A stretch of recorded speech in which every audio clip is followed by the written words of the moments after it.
Get comfortable and prepare yourself. We are going to look incredibly closely at the sensory details, the hidden thematic undertones, and the staggering emotional weight of this epic. So our visual journey begins, but not at all how you might expect. There's no triumphant hero bathes in golden sunlight here. Instead, we start with absolute, suffocating devastation. We are immediately thrown right into the visceral aftermath of a catastrophic shipwreck. The water around us is violent, it's pitch black, and it's suffocating. Our protagonist is plunging down into the freezing depths, and over this truly terrifying imagery, a single mysterious voice echoes. Tell me what you remember. It's such a brilliant, profoundly disorienting hook, isn't it? It completely subverts the traditional hero's journey we're so used to.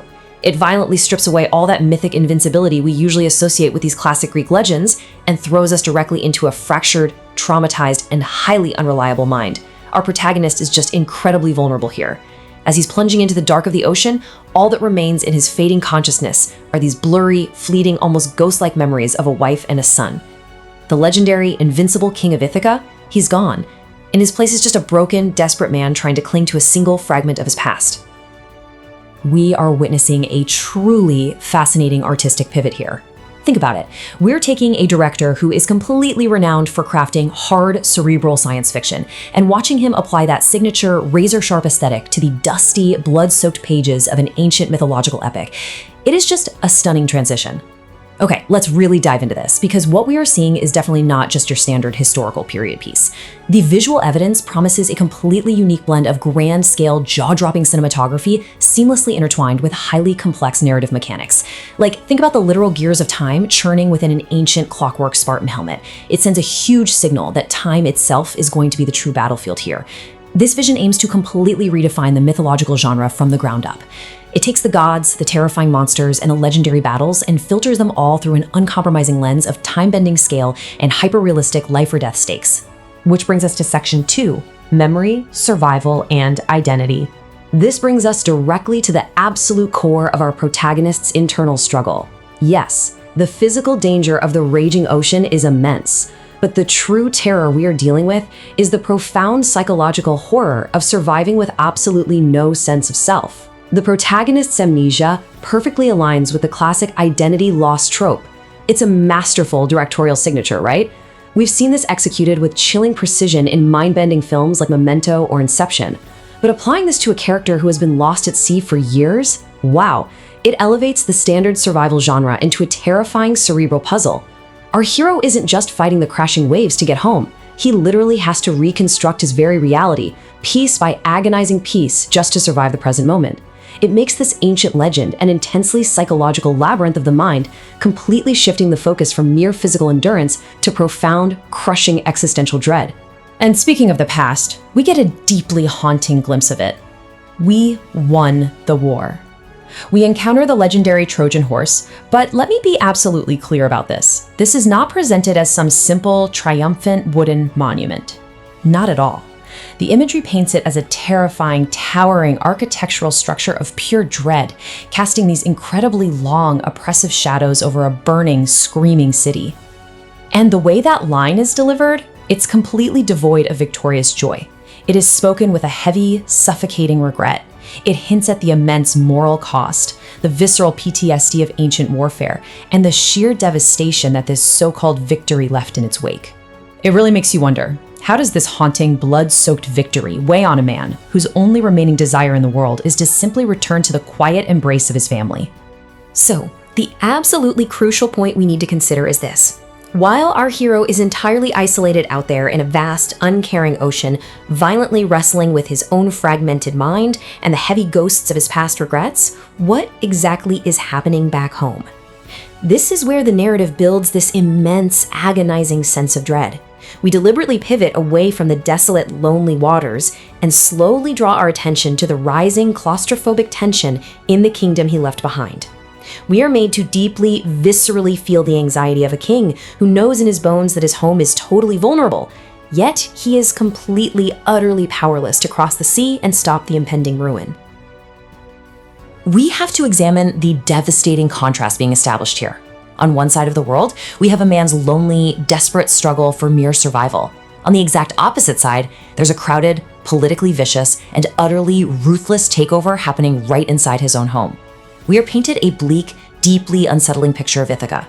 It is a kingdom in absolute, unmitigated chaos. The suitors have violently invaded the protagonist's home, completely overrunning the grand estate. Listen, they aren't just disrespectful house guests. They're a parasitic, deeply dangerous political force. They are treating the once great halls of Ithaca as their own personal prize, basically a carcass to be picked clean. We are witnessing the visual ruin of a proud legacy, while the rightful king's family is forced to just watch helplessly, literally trapped inside their own home as it is slowly, methodically pillaged from the inside out. And the casting choices we see playing out in these fraught, claustrophobic moments, they are nothing short of brilliant. We see a truly terrifying, menacing presence in Robert Pattinson, stepping right into the role of the primary suitor. He brings this cold, calculated cruelty to the screen, aggressively forcing Penelope's hand and creating an atmosphere of just inescapable dread in every single room he enters. On the flip side of that, we have Tom Holland, bringing a palpable, heartbreaking desperation as Telemachus. He is a young prince, entirely isolated and fighting a seemingly impossible, completely losing battle entirely on his own. He perfectly captures the tragedy of a youth forced to grow up entirely too fast, desperately waiting for a father who may honestly never return. It creates a terrifying ticking clock effect. Exactly how long can a desperate mother and son hold out against an army of starving wolves circling their dinner table? Now, let's dramatically shift gears from the political claustrophobia of Ithaca back out to the sheer, unadulterated visual spectacle we are promised. Prepare yourselves because the mind-bending action sequences being teased here are operating on an entirely different level of cinematic scale. The battle sequences are absolutely massive, but what's crazy is how incredibly tactile they feel.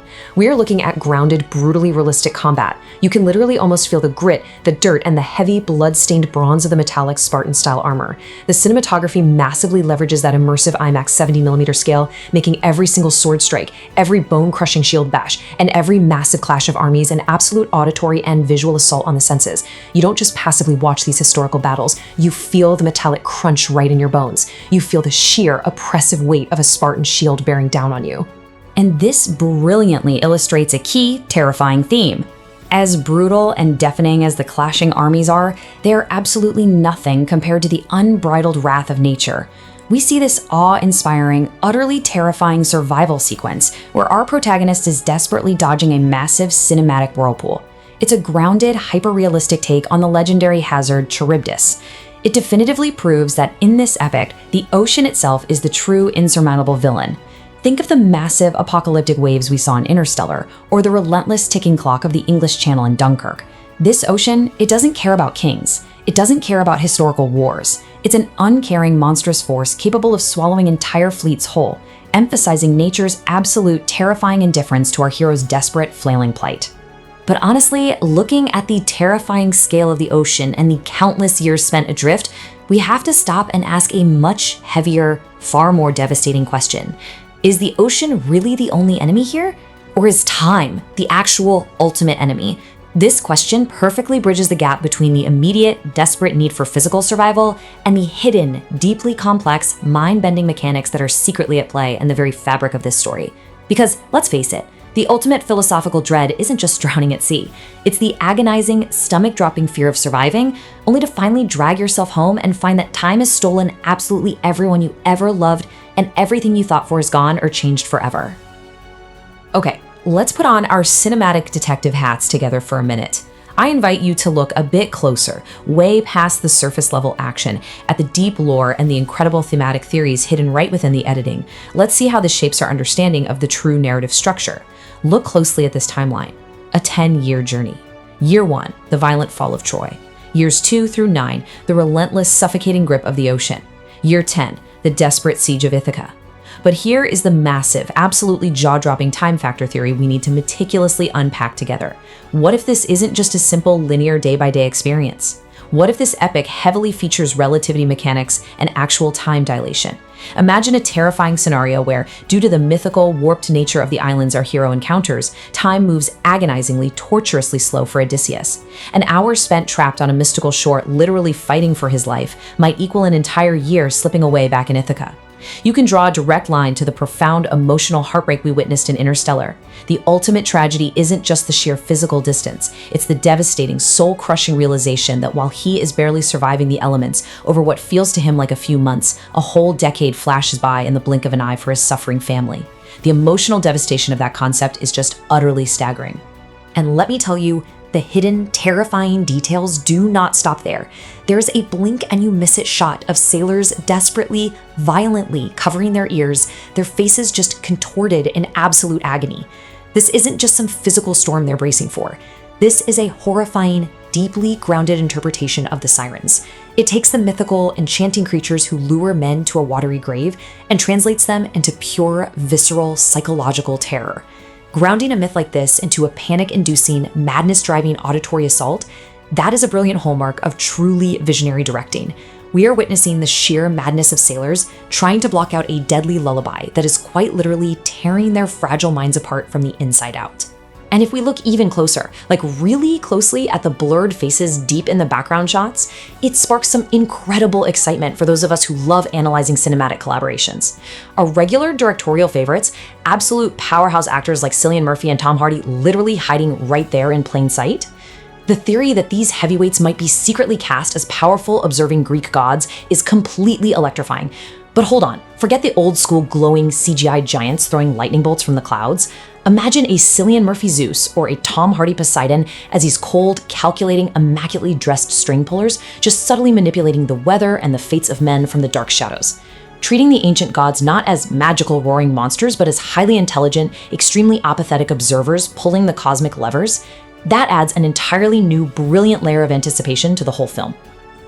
Ultimately, all of this, the incredible spectacle, the heartbreaking, time-bending, and the deeply claustrophobic political strife, it all leads us right to the emotional climax of our breakdown. We're looking at the ultimate thematic conflict of the human condition, a fragile, broken mortal actively defying the divine, untouchable order of the universe. We hear this absolutely chilling delivery from our leading man, a gritty, hardened, totally world-weary figure. He says, "No one can stand between me and home, not even the gods." It is a line that perfectly, decisively sets up the ultimate vengeance arc. We really have to appreciate the absolute hubris, the raw, bleeding grit it takes for a broken mortal man to look up at the unforgiving, silent heavens and literally declare war on divine beings just to get back to his family. It is a breathtaking testament to the sheer, unbreakable willpower of humanity, standing tall against literally impossible odds.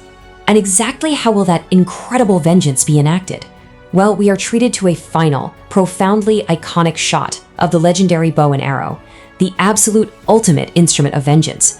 Let's really feel the tension here. The immense, groaning draw weight of a bowstring that hasn't been pulled back in a decade. Anyone who is even slightly familiar with the deep mythological lore knows exactly what this specific weapon signifies. History dictates that only the true, rightful king of Ithaca possesses the sheer physical strength to even string this bow. It tells us, without needing a single word of dialogue, that this story will absolutely not end with a polite, peaceful negotiation. The suffocating tension that has been agonizingly building for 10 whole years is about to finally, violently snap. This bow is going to bring a brutal, bloody, and deeply cathartic release of violence upon the arrogant suitors occupying the halls of Ithaca.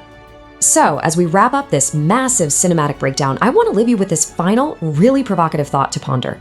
Will ancient mythology finally be treated with the exact same cinematic reverence, the same intense intellectual rigor, and the same grounded psychological reality as high-concept science fiction by anchoring these thousand-year-old Homeric myths in gritty, tactile warfare and completely mind-bending concepts like time dilation? We might just be looking at an immensely ambitious project that changes cinematic history forever. I mean, the staggering IMAX visuals, the terrifying psychological stakes, the brilliantly hidden lore, it all points to an experience that will challenge everything we thought we knew about the epic genre.